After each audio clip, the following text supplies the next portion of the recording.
Good morning and नमस्ते सभी को। Welcome back to the vlog.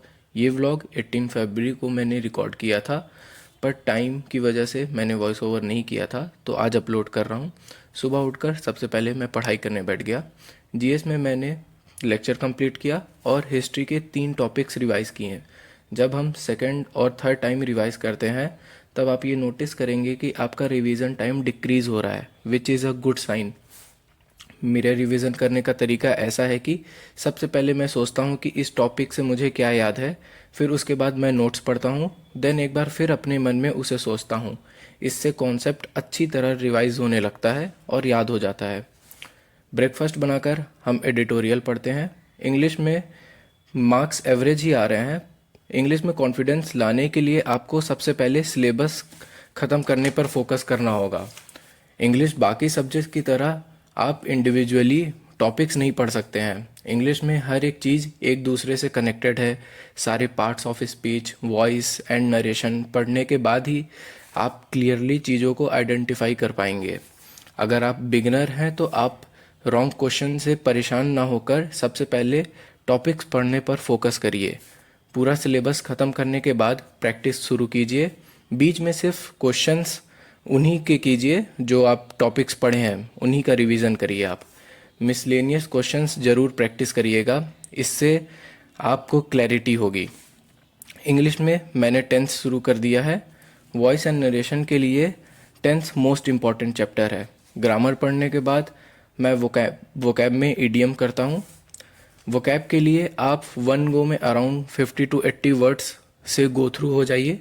फिर आपको जो पहली बार में ही समझ आए उसे, जो पहली बार में ना समझ में आए उसे मार्क कर लीजिए। नेक्स्ट टाइम सिर्फ उन मार्क वालों को ही रिवाइज कीजिए। ये स्ट्रेटजी मैं अभी ईडियम्स में फॉलो कर रहा हूँ। आजकल मैं 2 सब्जेक्ट्स ही पढ़ पा रहा हूँ क्योंकि मुझे घर वगैरह का काम की वजह से मैं टाइम नहीं दे पा रहा हूँ पढ़ाई पे। पिछले 15-20 दिनों से मैंने एक बात समझी है कि अच्छा खाना हमारी सबसे पहली प्रायोरिटी होनी चाहिए। हेल्दी डाइट और टाइमली उसे खाना बहुत इम्पॉर्टेंट है हमारे लिए। अगर आप ऐसा नहीं करेंगे तो आप अभी तो यंग है तो कुछ नहीं होगा, पर जैसे जैसे आप 40s 50s में जाएंगे देन आप पर इसका इफ़ेक्ट पड़ेगा, तब आपको रिग्रेट होगा। इससे अच्छा है कि अपने मन को साइड रखकर अभी सिर्फ और सिर्फ हेल्दी खाने पर फोकस कीजिए। आजकल कोई भी चीज़ बिना फर्टिलाइज़र, केमिकल प्रोसेसिंग के बिना हम तक नहीं आती है। ये सब के बाद भी हम जंक फूड कंज्यूम करते हैं, और उससे भी ऊपर आजकल का एयर पॉल्यूशन, AQI वगैरह तो हमेशा पुअर ही रहता है। तो आप खुद ही सोचिए, इससे इससे ऐसा हो सकता है क्या कि हम इजीली डिजीज़ फ्री रह पाएँ? नेवर।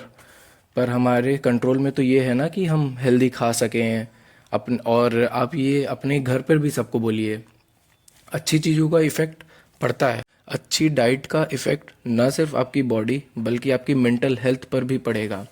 और आपके लिए क्या अच्छा है क्या नहीं अच्छा है ये आप खुद से ही पूछ सकते हैं।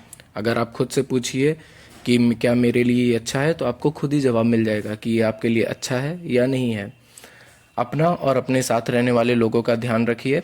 अगर आपको ये वीडियो अच्छी लगी हो तो लाइक और सब्सक्राइब कर दीजिएगा। मिलते हैं नेक्स्ट ब्लॉग में।